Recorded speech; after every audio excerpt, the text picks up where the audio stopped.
at those beautiful graphics. Hello, everybody. Welcome back to Ohio Has Issues. Our second episode. It is our second episode. A lot of people said we wouldn't make it, but here we are. Here we are, 1 week strong. 1 week strong, everybody. I'm Stephanie Haney. I'm Mike Polk Jr. In case you, for whatever reason, are just finding us after all this time.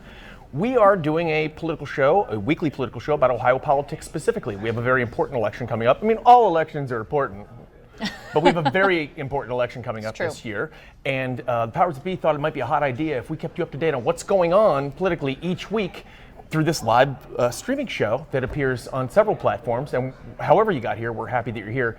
We don't pretend to know everything about politics in Ohio or anything like that, right, Stephanie? No, certainly not. No, but we do know a lot of smart people who know a lot about Ohio politics. So we bring them on and we talk about the issues of the week and how things are shaping up for 2024. And right now you caught me in the middle of crafting because we're also going to be doing a short little Ohio-based game show later on that you'll be participating in and you have no knowledge of. But I'm crafting right now to get ready for that game show. I love the surprises So that it'll be you fun. bring me. I But do. what do we got for them this week, Stephanie? Well, really quick, just to let you know if you're joining us, we are live on the WKYC YouTube page. So that's happening right now. So, comment in the chat if you want to. We're going to be checking that throughout the show.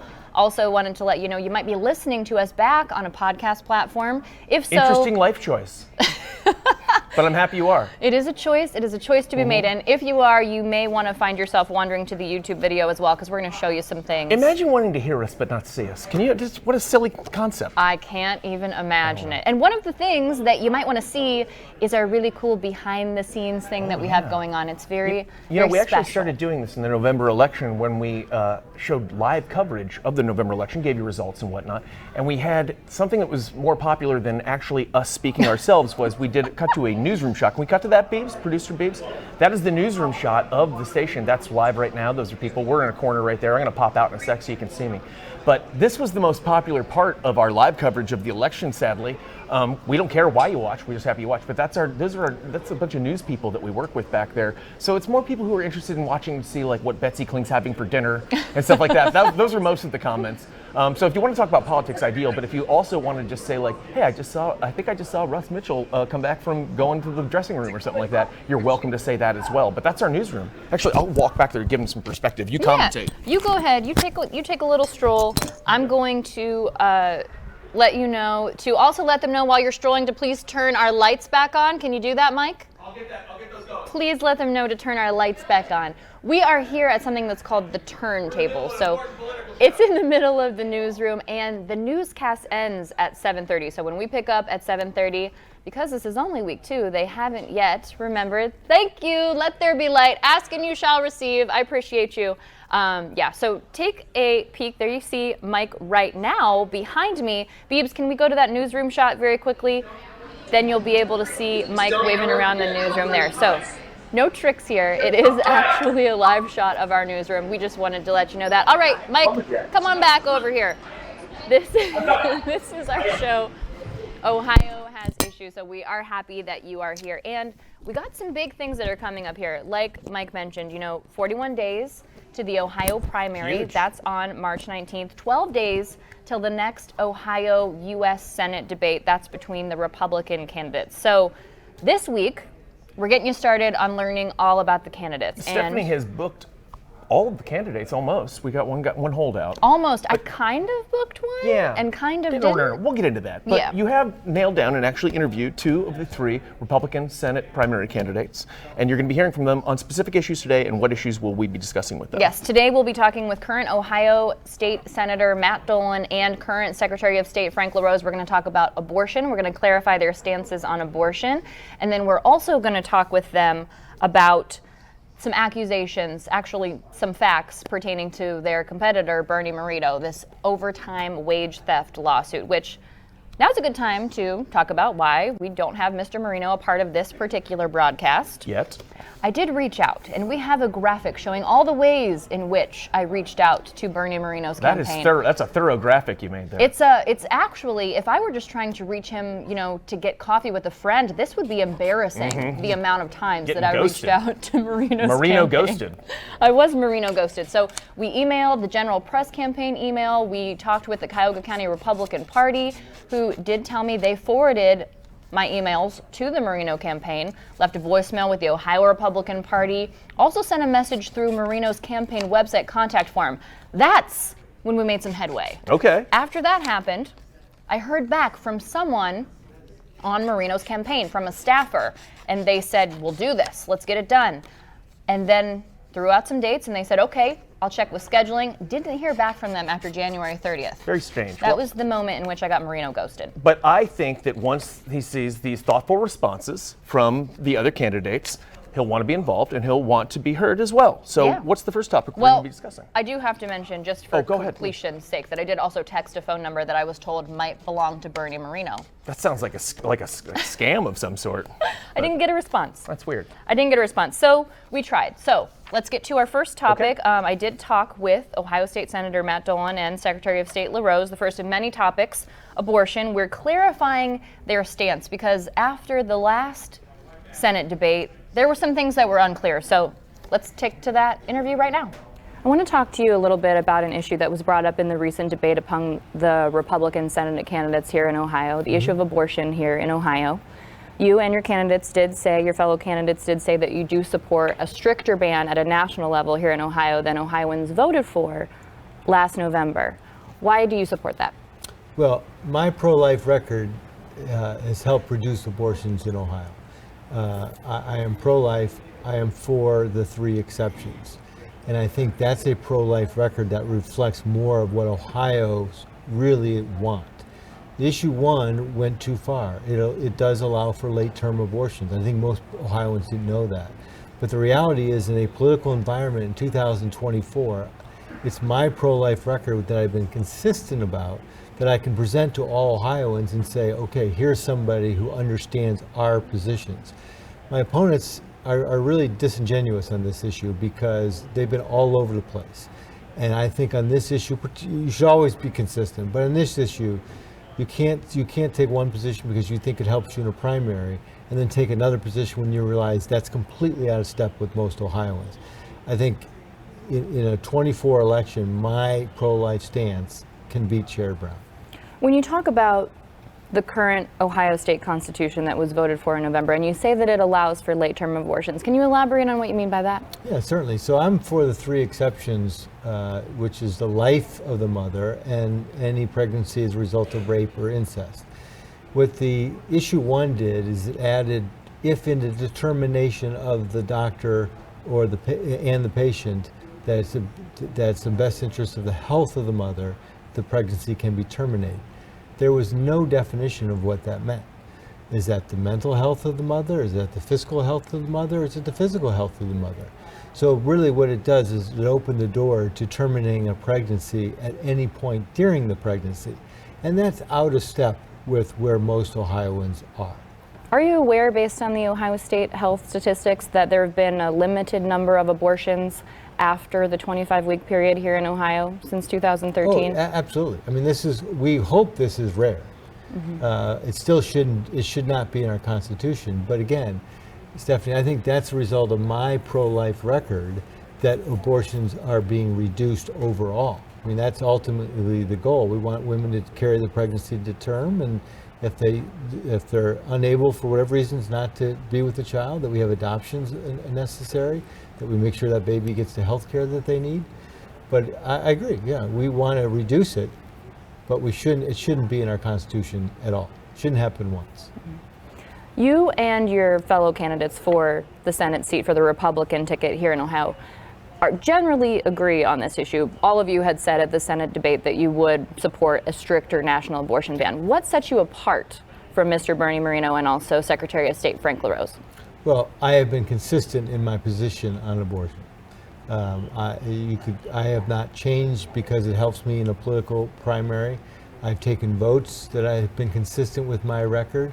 So I think people understand that I will approach this issue in a consistent manner with best interest of Ohioans in mind. And my opponents are using it as a political football, and they're going back and forth. I mean, the reality is we fought hard to return this issue to the states. But if the result of going to the states is that we are going to have late-term abortions and other extreme positions, in my mind, as part of the states, then I think we ought to look at, now you call it a ban, I would say we ought to look at a period of time upon which the abortion procedure is available, but then after a certain short period of time, it's not. I mean, that's how I would phrase it. So generally speaking here in Ohio, just to kind of put this in a clear picture here, in Ohio, the point of viability has been established at generally 22 weeks. You think that 7-week period is too much here in Ohio, between 15 weeks and 22 weeks? Well, viability is also based on, current standards, and so there are some babies that have survived outside the mother's womb at 19 weeks. So is a baby viable at 19 weeks? So that's one of the issues with basing it on viability. Like, we're great in Cleveland. We have access to tremendous medical procedures. So the viability in Cleveland might be different than it is in some rural areas. So that's why it's difficult just to simply do it on viability. But again, this is a terrible decision. Terrible. But I do believe there should be a period of time with the exceptions, and then we shouldn't have abortion after that. All right, I want to touch now on some of the things that were discussed in the recent debate with your fellow competitors who are hoping for the Republican nomination here for the Ohio U.S. Senate seat. In that conversation, abortion was a topic of the discussion, and you said that you would support a national abortion ban when Ohio voters have just enshrined abortion protection into the state constitution here up to viability. So that's generally understood by medical professionals at 22 weeks. You didn't say how many weeks you would support a national abortion ban at. Can I ask you that question now? What week number would that be for you?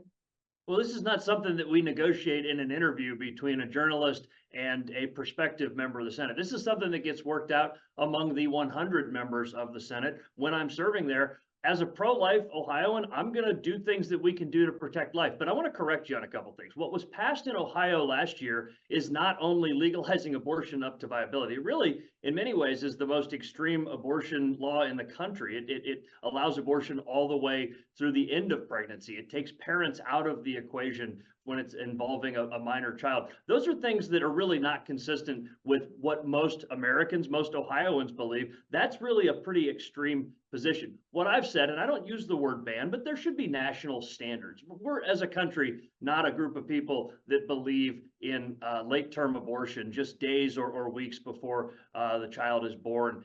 Those are things that I think involve and deserve a national conversation, but I'm not going to negotiate a specific number of weeks or exceptions or whatever else. What I want to do is do things that we can do that affirm life. But we also need to be thoughtful about this. It's not good enough to just be pro-birth. We have to, as pro-life Americans, be truly pro-life. And that means making sure that there are services available, that we embrace those life-affirming decisions by supporting pregnancy resource centers, making sure that programs like home visiting are available for first-time mothers that are making that decision to be a mom, and making sure that there's resources available to help them. Those are some of the things that I don't think get talked about enough. Also, making adoption easier, taking the bureaucracy out of the process, taking the cost out of the process. These are all things that need to be a total part of that conversation. It's not just what do you want to ban or what don't you want to ban. It's a more holistic conversation that needs to be had here. I want to ask you to elaborate a little bit so we don't confuse anyone that may be listening or watching our interview here. When you talk about what's been enshrined into the Ohio Constitution, allowing abortion up to the end of the pregnancy, can you elaborate specifically what you mean on that? Because there are certain, limitations after viability in Ohio. Yeah, the interesting thing about a constitutional amendment is that it creates a very few set of words that end up being interpreted over the years by courts. And there's roughly 250 words in that constitutional amendment that was passed last year that creates a constitutional right to abortion in Ohio. I was opposed to that because of some of the major loopholes that exist in that. It doesn't take a particularly creative lawyer to find ways to exploit those. And that was the concern I have. That's why this kind of thing really shouldn't be done as a constitutional amendment. Constitutions really should exist for the fundamental rules of how we govern our state and those really fundamental rights that we all broadly agree on, like First Amendment, Second Amendment, Third Amendment, these things that we all kind of agree on as fundamental rights.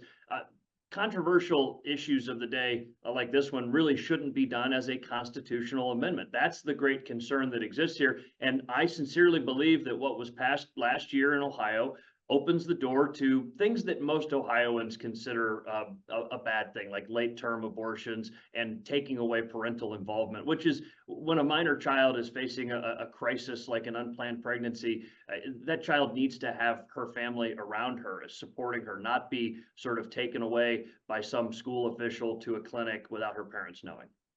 One more follow-up for you on this particular topic before we move on to something else.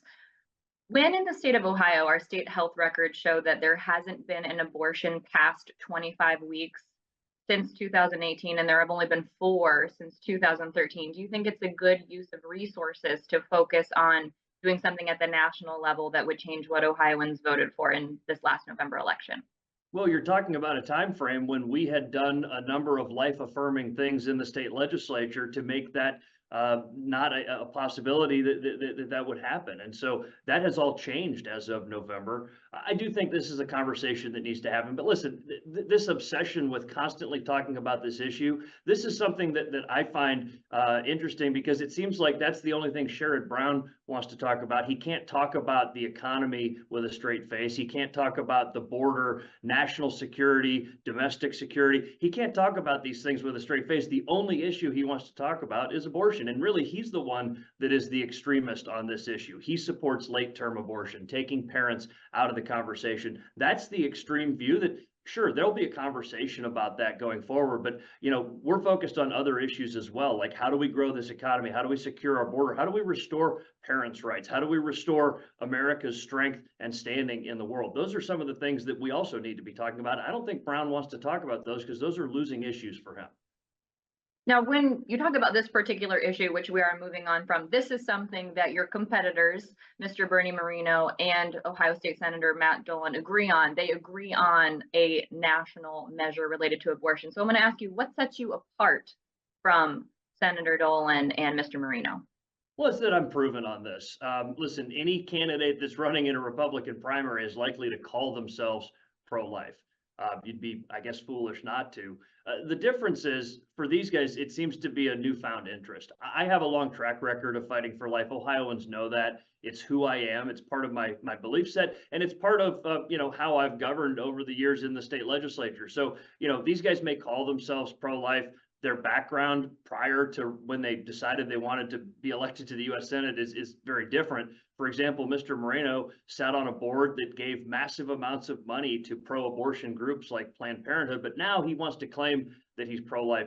Mr. Dolan has a very shoddy record when it comes to protecting life. I'm the consistent conservative on this, but also compassionate about it in the way we want to make sure that this is not just about banning things, it's about truly creating a life-affirming culture in the state of Ohio and throughout the country.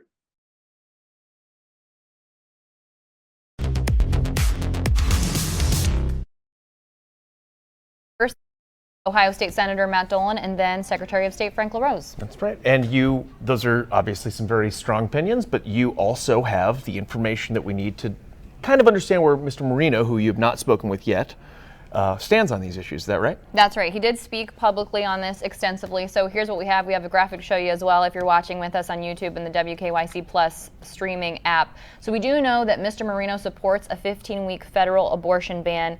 He also supports what he has called common sense restrictions and has mentioned publicly that those include exceptions for rape, incest, and to save the life of the pregnant person. Okay, now moving on to our second topic of your conversations that you had, the overtime wage theft issue that has arisen lately about that Moreno lost. This just happened. And it was brought up at the last Senate debate by Matt Dolan. That's right. It was a major topic of conversation, so they went into it extensively. So let me just get you caught up on some of the background here. Bernie Moreno was found liable for overtime wage theft in Massachusetts. This was based on a regulation change in 2015, and it said that people who earn commission, like for example, car salespeople who he employed, those commissions can't count toward overtime pay. So he got sued in 2017. Now, while that lawsuit was going on, there was a separate ruling in Massachusetts in 2019 that confirmed or affirmed the results of that regulation change, that people who earn commission on sales still have to be paid for overtime hours. So after that, in 2020, this was a topic of discussion. Mr. Moreno was found to have destroyed evidence in that lawsuit that was filed in 2017 and was sanctioned by the judge for that, lost that lawsuit in 2022, had to pay more than $400,000 in damages and then settled 13 similar lawsuits in 2023. That was right before he announced his candidacy for Senate. So here are his comments on it, Mr. Moreno's comments that were made publicly. He admitted that he shredded overtime records that he was ordered to keep in a deposition in that lawsuit. Last month at the Senate debate, he dismissed the sanction from the judge as coming from a, quote, extremist Harvard elitist judge, and said that the judges in Massachusetts changed the law retroactively. Now, I want to make a quick comment here before we get to my conversation with Senator Dolan and Secretary LaRose on this. His quote was, "Those were extremist Harvard elite judges." He doesn't use the word liberal, but based on the vernacular that we've seen the Republican Party use, it is a pretty well understood that the implication was he was talking about liberal judges there. So I want to make that comment because I do use the word liberal when I pose those questions to Senator Dolan and Secretary of State LaRose. So with that in mind, let's get to those conversations. Again, first we'll hear from Senator Dolan and then Secretary of State LaRose. So I'm going to talk a little bit about one of your specific competitors in this race, Mr. Bernie Moreno. Now, in that recent debate, you brought up the fact that a Massachusetts court had found that Bernie Moreno shredded evidence. This was in a wage theft lawsuit. He was actually sanctioned by the court. What do you have to say about that? Well, again, your first question, it's about trust. I mean, individuals need to know that you are going to go and fight for them. Here's an example in Bernie's past where he had a chance to stand up and do the fair, right thing for his employees, but he chose to do the right thing for Bernie Moreno, and he got sanctioned for it. So that is an indication of this is a public service job. When you talk to your constituents, they got to know they believe in you, that you're going to act in their best interest, not in yours. And between shifting widely held positions that he won awards for on immigration, I mean, he was for a path to citizenship. Now he wants to go door to door and kick babies out. You know, this is another example of trust. You've got to be able to say to Ohioans, I understand, and I'm going to fight for you. And if it interferes with my political future, that's okay with me. And that's an example where Bernie decided, I'm going to break the trust I have with my employees and do what's best for me. Now, he did lose that lawsuit. He was ordered to pay wages that were determined to be overtime wages that were due to those employees. Do you have a thought on his sort of dismissal of the shredding of the documents? Do you have anything to say about the way he sort of characterized it as something that just kind of happened, but he didn't do on purpose? Yeah, I mean, again, it isn't even about the lawsuit. It is about Bernie's behavior. So it's about Bernie's behavior when he had a chance to stand up for his employees and he chose to stand up for himself. And then when he has a chance to present to the folks in a political campaign his behavior, what does he do? He attacks someone else.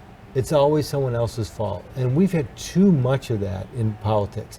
You know, one of the things I talk about is taking ownership of the challenges that we're facing here in Ohio, in our country, because when you take ownership of the challenges, then the responsibility to fix it is on you. I am very tired of listening to both sides blame each other for why things don't get done. Well, Bernie just showed that he's going to be part of the same. It's always blame someone else about what you should be taking ownership of. One more question for you on this topic. When you speak of attacking and blaming someone else, you did mention at the debate, he referred to the judge who ruled against him as a Harvard liberal elitist judge. That judge was actually appointed by a Republican. Do you have a comment on that attack on the judge? Yeah, so I didn't know that at the time. Yeah, not only did that judge get appointed by a Republican, but that judge made his legal career by prosecuting terrorists.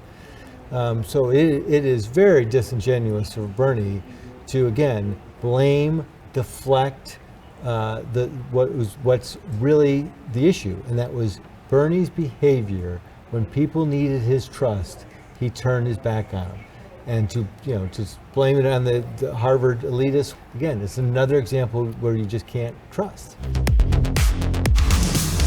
I want to talk about a specific issue now that came up in the previous debate. This is relating to your competitor, Mr. Moreno. It came up, Ohio Senator Matt Dolan brought up the fact that a Massachusetts court found that Mr. Moreno had destroyed documents in a wage theft case. It was related to overtime hours. The court sanctioned him for destroying those documents. And in the deposition related to this, it seemed like Mr. Moreno sort of downplayed the seriousness of the destruction of those documents. Do you have a comment about that? Well, of course he did. Just like he's trying to downplay his very liberal record as a sort of corporate elite Cleveland businessman. And then he had some sort of Damascus Road conversion just a year ago when he decided he wanted to run for the US Senate. This is a guy that does what is in his own best interest, his self-serving interest, including not treating his employees fairly and evidently being willing to destroy evidence. That's not the kind of trustworthy person that we want to send to a 6-year term in the United States Senate. I think that as people learn more about Mr. Moreno's background, not only the liberal stances that he's taking, advocating for green energy mandates, helping fund pro-Palestinian groups, helping fund pro-abortion groups, and then his business practices that have clearly been very selfish and anti-employee. I think people are going to realize that he's trying to sell them a lemon, and I think Ohioans are going to realize that that's not the kind of person they want representing them. Now, when this was brought up, this topic in the debate, he dismissed it as well, again, and referred to that court sanction as coming from a ruling from a Harvard elitist liberal judge, when that judge was in fact appointed by a Republican governor. Do you have a comment on that? Well, I guess it takes one to know one. When it comes to corporate elitists, there's nobody that fits that bill more than Mr. Moreno. Look at the boards that he served on. He's the guy that wants to be popular among that moderate sort of country club crew, and then decides he's running for U.S. Senate and now tries to reinvent himself as some kind of a conservative. It's not true. It's not authentic. And I think Ohioans are seeing through it. That's why I've continued to lead in the polls, even after Mr. Moreno has spent massive amounts of money trying to convince people that he's a conservative. Ohioans aren't buying it. All right, those were our conversations with Ohio State Senator Matt Dolan and Ohio Secretary of State Frank LaRose. And I want to let you know, I will actually be verifying Mr. Moreno's comments that he made about judges changing the law retroactively tomorrow. We'll be back after this break.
Oh, welcome back to Ohio Has Issues, everybody. We're going to take a break. We've been talking about some very heavy stuff, obviously, and we're going to take a little break right now, and we're going to test your Ohio history knowledge or political knowledge or what have you, because our whole goal is to learn here on this show. Yeah. Now, you have not been prompted in any way for this game show that we're about to play. What I did see, the little that I did see while this preparation was happening, had me very nervous because I see a lot of city names and geography. What we have is we have city names here of the 10 largest cities by population in Ohio. Okay. Now, this is not metro area. This is the actual city populations. What you need, these are scattered though, random. As you can see, we got Canton, Cincinnati, Akron, Toledo, Parma, Lorain, Dayton, Cleveland, Hamilton, and Columbus. And what you have to do is put these in an order of population. Okay. And as quickly as you can. Okay. And all you're gonna do is line them up as you consider them to be, and I'll help coach you through it if you're having trouble. Okay. Can we get some game show music going to try and oh great. Yeah, we've got that game Great, show music going. Good. It might be a smidge loud. We'll see if we can turn it down a little bit. Let's Okay. So am I going from smallest to largest to smallest? Why would that? Yeah, largest to smallest. So, Okay. I think. Oh, this is embarrassing. All right. Listen, I would not have known this if I didn't look it up on Wikipedia. I think Columbus is the biggest. Okay, hard to say, but I think you are right. I hate saying it out loud too, but by population. Hamilton, I think, is near Cincinnati. Okay, so I think. Okay. I'm gonna so you're put keeping those Hamilton together and for some Cincinnati reason? Together. All right. Yeah. Canton, I feel like, is middle of the pack. Mm-hmm. That's where you're from. Akron, it is my hometown. I think Akron's a little bigger Hanging than out there. that. I think Parma, maybe a little bigger than Akron. Wow, thinking highly of Parma. I'm putting Cleveland under Columbus. Okay. I'm putting Dayton. Do you at home have any idea what this order is? I'm putting Dayton What would you think? under Parma. People at home? Lorain is going. Oh, Toledo up here too. Okay. You said you have a lot of strong opinions. All right, hold on. Let me move these. Cincinnati is definitely. We might not need the to restart the smallest. song just in case. It's only a minute 10 track. I thought this would Okay, be. hold on. Just a reminder, there are no prizes. The smallest. Okay, The smallest. All right. Lorain. Okay, we're gonna see how you did. So I'm going Just put your Columbus, guesses. Cleveland, Parma, Dayton, Akron, Canton. I'm putting Toledo, but right below Parma. All Okay, right. this I know is a that hard this is wrong. configuration I that know you're doing this right is here. wrong. So are you saying? It's a little bit of a snake. Are you saying that Cincinnati's smaller than Hamilton? Just out of curiosity. No, I'm not. You're I'm not. You definitely don't wanna not do saying that. That would be absurd. We are hosting Who a show would about say Ohio. that? Let's just try and let's just scoot her up a Who little would bit say further. that? I'm gonna put Cincinnati there. Okay, so And then I'm gonna do this. Hold on. I just need to make it's it okay. clear what's happening. I would like to know what's happening. You might want to hit that song one more time. I think it's gonna need to. Okay, I think this You're getting somewhere. is. I like that you're what- taking this way more seriously than it needs to be. Okay, my final answer is. Your final answer. Columbus, Cleveland, Dayton, Cincinnati, Toledo, Parma, Akron, Canton, Hamilton, Lorain. Okay, let's see how incredibly wrong you are, because there's some that are right here, but not many. And if I get one of them wrong, how do we know? Well, I'll tell you. Okay, so Okay. it's actually Columbus, Cleveland, Cincinnati, Okay, all right, that's wrong. Toledo, Ooh. Akron, Dayton, Parma, Canton, Lorain, and Hamilton. Hey, I didn't do that So let bad. me show you. I have no idea how to score this.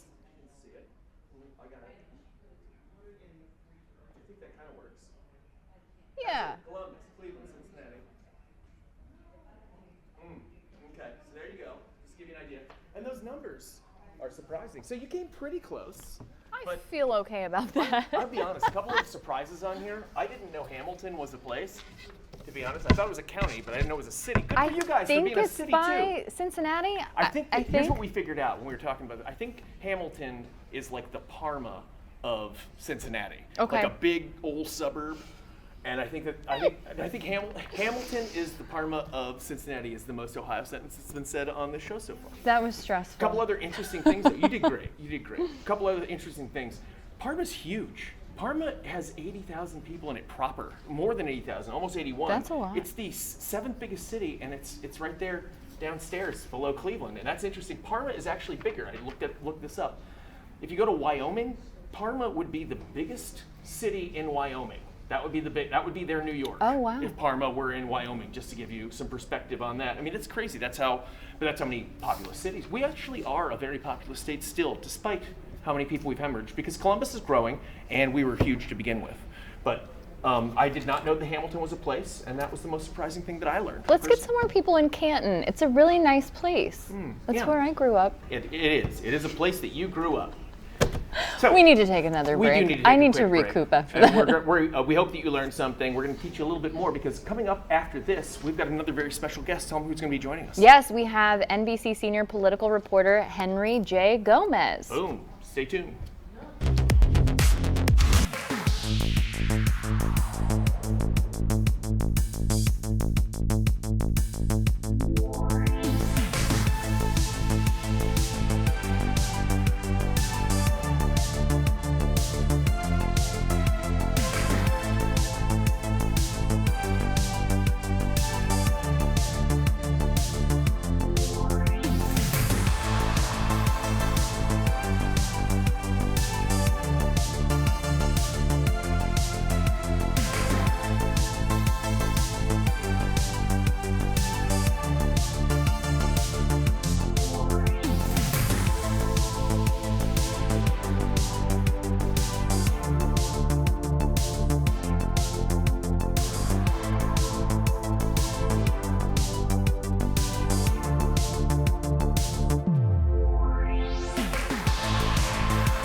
Hey, welcome back again to Ohio Has Issues. I'm Stephanie Haney. I'm Mike Polk. Do you see that shot of our coworkers again back there? Isn't that fun? They didn't even agree to that. It's just, but we're in a TV station. They knew what they signed up for. It's like when you walk in somewhere and there's a sign that says cameras may be recording.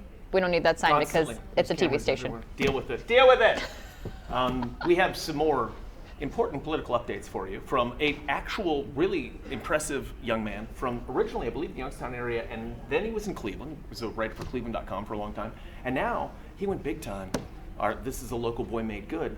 This is a friend of ours, Henry Gomez, who now works for NBC. He's a senior political correspondent. How about that? Yeah, I like that. That's impressive. I'm glad we were able to get in touch with him because he's very busy. He's covering the situation here in Ohio and other places too, but paying a lot of attention to the Senate race from what I understand. And he was nice enough to pick up the phone when we called, and he knows a lot about the Ohio Senate race. So here's my conversation with Mr. Gomez. Take a look. I'm going to start by introducing my guest, and that is national NBC political correspondent Henry J. Gomez, local boy made good. I knew him when, not as well as I would like to. I tell everyone else I did. Now that you made it big, but that's a big title you got there, sir, young Clevelandite. Hey, I'll take it. As long as the big title is intimidating to, local and superstar celebrities like you, it's all that matters to me. No, we're all Yeah. proud of you back in Cleveland. We love what you're doing at a national level, and thank you for your great coverage so far of this exciting race that we have going on. And we're going to be talking some Senate today, Ohio Senate. That's your specialty. As right now, you are kind of one of the authorities as far as I'm concerned. I read all your stuff. And first of all, give us an overview of where you see the primary going for the GOP right now. Where do things sit at? Obviously, the Trump endorsement helped Moreno a lot, but we've now had one debate. Kind of set the table for us and tell us where it's at. Well, Mike, I can already declare a winner in the Senate primary in Ohio this year, and it is you and your colleagues at Channel 3 and all the other news stations in town, because the advertising on this race is through the roof. Mm-hmm. It is. What do you think is paying every for day this backdrop right now? That's Moreno money that's propping us up. There's more where that came from. Mm-hmm. I've been tracking lots of ad buys in this race. This week alone, we're seeing an organization called Club for Growth throw a few $1 million on the air to support Bernie Moreno. We're seeing a super PAC that's supporting Frank LaRose continue its multi-million-dollar ad buy. And we've got two candidates in this race, in this Republican race, who are self-funding and have already spent several $1 million apiece on ads, Matt Dolan and Bernie Moreno. So it's going to be a very, very expensive race. It's going to play out on television in addition to these like grassroots events around the state. But I think you mentioned in the lead-in, the big headline here is Donald Trump has endorsed Bernie Moreno. You can't watch 3 News or any other show in town without seeing a commercial where you hear Donald Trump saying, "We love Ohio and we love Bernie Moreno." It's pretty good impression, actually, Henry. You've been working on that. I've been working on it since 2015, Mike, Yeah. and it gets better every day. Mm-hmm. But they're putting so many points behind that ad. It's really taken off. What we haven't seen are reliable public polls that show how that's helped Bernie, if it's helped Bernie. But the conventional wisdom is that structurally he is the front runner in this primary because the Trump endorsement means a lot. He won Ohio twice by 8 percentage points. He remains very popular in the state, especially among the Republican base. So that endorsement means something. What we still haven't seen is how much money Matt Dolan is going to make Bernie Moreno spend, because Matt Dolan had, I think, $2 million more in cash to start 2024 than Bernie Moreno did. And, Dolan has been on TV as well. So if he keeps spending, it's going to force Moreno to spend more. And then, I should say we shouldn't forget about Frank LaRose, the Secretary of State. He hasn't had the most successful campaign so far. He's missed out on quite a few of these key endorsements, including Trump's, and he doesn't have as much money, but he does have a super PAC that has some big funders behind it, and they're spending money on TV too. So we're going to see a lot of these ads. We're going to see a lot more of them crisscrossing the state. We're seeing a second debate, I think, on President's Day. And yeah, the fun has just begun. Now, you said that it is going to be a lot of money dumped into this race. Is it going to be is it going to be the most expensive Senate race, do you think, once it's all said and done of 2024? Yeah, I mean, I don't think I'll be going too far out on a limb to say it probably will be, because the only other, there's one other Senate race in the country this year that I've been following that's, up there with Ohio, and that's Montana. But media markets in Montana aren't as expensive to advertise on as media markets in Ohio are. And Ohio's not the biggest state, but you got Cleveland, you got Columbus, you got Cincinnati, and it costs a good amount of money to be on TV there. In Montana, you've got Billings. Right. Maybe I don't. I'm out of Montana. Yeah, right. I get it. You can afford to advertise in Montana, Mike. You did mention, though, that this is costing a lot of money, including Bernie Moreno. You've reported that he just gave his own campaign another 7-figure loan. My question is, first of all, does that show that he is somehow intimidated by these other guys still in the race? And also, if he is putting this money forward, why does that show us that he doesn't have as much momentum as other people are saying that he does? Because why aren't people contributing to him if he's such a sure thing front runner right now? Well, that's a great question. And what I've heard from some of my sources who are working on this race or closely following this race is, they suspect that maybe Bernie isn't running away with it even after the Trump endorsement, if he does have to, kick in, another seven figures to his campaign. A couple things to keep in mind there. The Trump endorsement came right before Christmas. Not a lot of people are paying attention to politics right before the holidays. Your average voter isn't starting to tune into this race until, now or a few weeks from now when early voting begins in Ohio. But the fact that he did that shows that he knows he needs to, he's not moving up in the polls maybe as much as he should be. He hasn't put this race away yet. It's still a 3-person race. I've heard from people working on this that their tracking numbers show it's still very close. And while Bernie, again, the conventional wisdom is the Trump endorsement makes you the front runner. We're not talking about somebody that's got 30, 35, 40% of the vote right now that can rest on his laurels until March. Another potential sign that he is the front runner, they are recognizing that, is you reported that Matt Dolan, it's the Buckeye Leadership Fund, which is a super PAC that supports him, launched a website comparing Bernie Moreno to Bernie Sanders. Why would they do something like that? It's interesting. I mean, and what we call this in politics is oppo research or opposition research. You start getting a lot of stories and a lot of, this Dolan super PAC, they call it a microsite, where they highlight, past votes or past statements by a candidate that might not play well with the rest of the Republican electorate. And what makes it interesting about this tack that the Dolan allies are taking against Bernie is they're attacking Bernie for once having positions that Matt Dolan still holds. For example, Matt Dolan, of the 3 Republicans, has been the only one who's been consistently saying the election was not stolen from Donald Trump, that Joe Biden rightfully won the election, and we need to move past all of this stolen election nonsense. Bernie Moreno said that once too, but then when he started running for Senate, he became more, well, maybe this happened, maybe that happened. And so what the Dolan allies are doing is they're calling attention to the fact that Bernie Moreno once held the same position. They're coming at him from the right, which is, it is pretty hilarious. It is pretty hilarious that an attack on your foe right now on the Senate GOP primary is to say that they were once tolerant and not an election denier.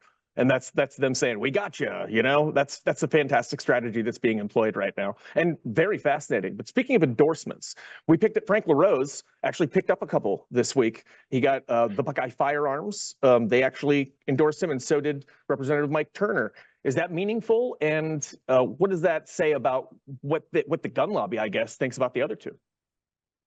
Well, here's why I think it's meaningful. Around, Christmas time, maybe a little bit before, I think some of us were wondering whether it was time to write Frank LaRose's, political obituary in the Senate race. He had a really rough entry to the race. He entered right at the time that he was supporting those, the special election to make it harder to amend the state constitution, to make it harder to enshrine abortion rights in the state constitution. Then he was the face of the effort to not enshrine those abortion rights in the Constitution, and he lost in both of those elections. He was having trouble raising money. He was having trouble making connections with, Trump and Trump supporters. And so I think there was a point where we were like, does Frank LaRose even make it to filing day? Does Frank LaRose even make it to the ballot? He's still in there, and the fact that he's getting these endorsements from Buckeye Firearms, as you mentioned, another gun group came out, I think I saw today, for him, Congressman Mike Turner in the Dayton area. It shows that there are influential groups and people out there who don't see an endorsement for him to be wasted. And it shows that he still does have some institutional support and some grassroots support, and that people aren't convinced that Bernie Moreno is running away with this thing. So if you're Frank LaRose, you have to feel pretty good about how things have gone for you the last week or two. I have to ask, and this still baffles me how little polling there is on this race, considering the importance of it. I mean, this could literally decide the fate of the Senate, the entire U.S. Senate, and whether it goes Democrat or Republican. Why isn't there more polling into the Ohio Senate race so far?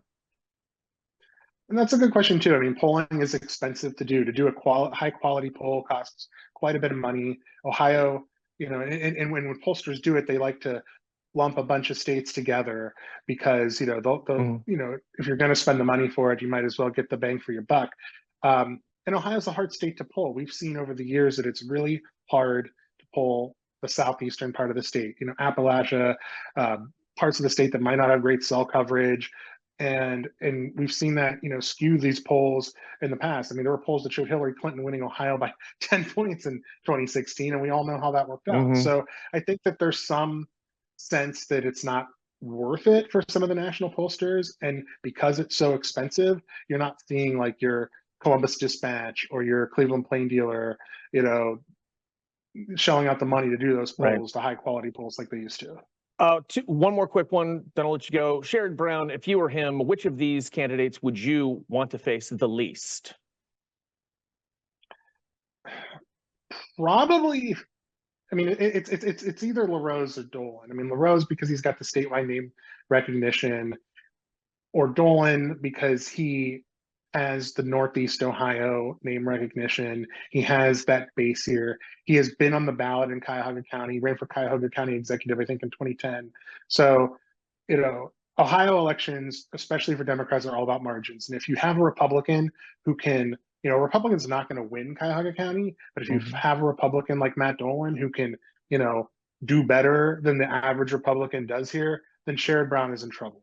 So, and LaRose, at least until this election, had a reputation for being more moderate, and he's from the Akron area. So those are the two that I think they see being capable of cutting into his margins in Democratic areas. Now, Bernie Moreno's from Cuyahoga County too. He's from Westlake, but he's never been on the ballot before. People might remember his name from car dealer advertisements, but I would say that they're more worried about LaRose and Dolan, even though everybody is kind of preparing for Bernie Moreno in the general election. So everybody, even though he has that Trump endorsement, you still think that Sherrod Brown would rather face Moreno than the other two because the other two could build more of a coalition? Not only that, I mean, Bernie Moreno's kind of a blank slate, right? And we're seeing some of this research trickle out where there have been stories written about his business practices, lawsuits that have been filed against him as a car dealer. He's never held public office before, so he doesn't have a voting record on, issues such as, abortion rights or tax cuts. But they have more to work with there. They could point to his lawsuits or his record in business, and they could try to poke holes at him that way. He's more untested than somebody like a Dolan or a LaRose is. So I think that what their hope would be is they have more, attack material, more to work with Moreno, because he's sort of that blank slate. Mr. Gomez, thank you for your time. Do you mind if we bug you again as we get closer to this election so you can help us unravel all these mysteries? Bug me anytime. My time is your time. Thank you. That is Henry Gomez. He's the senior political correspondent for NBC News, and he is a former Cleveland.com writer, and you may remember him from those days, as I do, and from a couple of stops down at the bar once or twice. Thanks again, Henry. Appreciate it, man. All right. Thanks, Mike. See ya. Bye. Wasn't he swell? He was. I learned a lot. I thought it was really interesting what he was saying about the spending in this particular Senate race and how big money. We're really up there. It is going to be crazy. If you think you're sick of ads now, Ohio, you just wait until the summertime. Around 4th of July, you might throw your TV out the window. Don't do that. We need you. Yeah, keep your TV. In our alter egos during the day, we do a little bit of reporting for the NBC affiliate here in town, WKYC, best station in the world, as far as I'm concerned. And today, we wear a lot of hats. You saw where I was against that brick wall there talking. Nice looking brick wall. Right? And it actually looked really good. And I'm like, oh man, because I was on a story today where we were visiting a mall in Sandusky, Ohio, where a bunch of Star Trek enthusiasts have taken over what used to be an Express for Men. And now they have all their Star Trek stuff in there, and they have a Star Trek group in there, and they do charity work out of there. Like they go pick up trash dressed as Star Trek people and stuff. It's very sweet, very charming. But I ran out of time before my interview today, and so I had to do it from the mall in a quiet corner of the Sandusky Mall. So that was in a hallway at the Sandusky Mall that I was interviewing that NBC political correspondent. I'm glad that we have this time to catch up and I get to learn about your day. Yep. It's true. And that was a nice looking brick too. We should go back and take a photo of it so it can be a green screen Zoom background. I might have to go back there and record all my interviews. It looks so much better than anything that we do usually at home, and some of the stuff in the studio as well.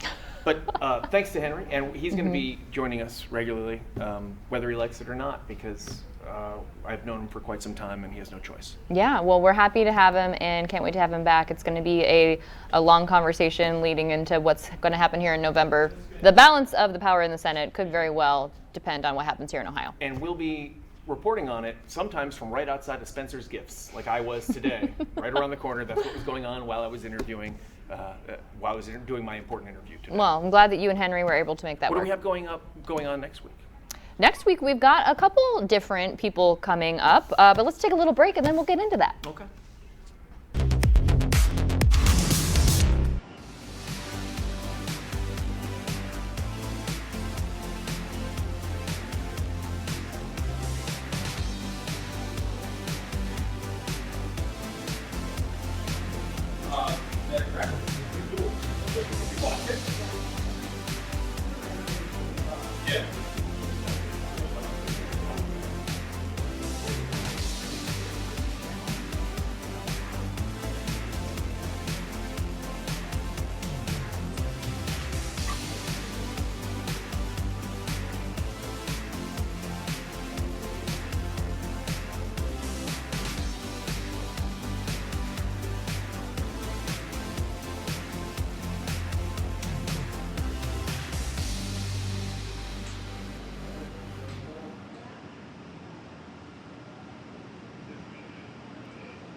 Thanks for joining us again for Ohio Has Issues. We're here wrapping things up for you. You just saw our newsroom.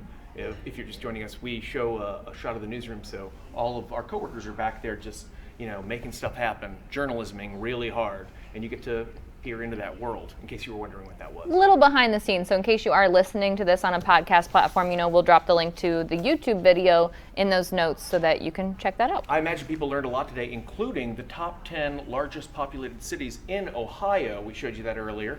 And here's one more stat about that, just to show you how divergent the populations in this country are.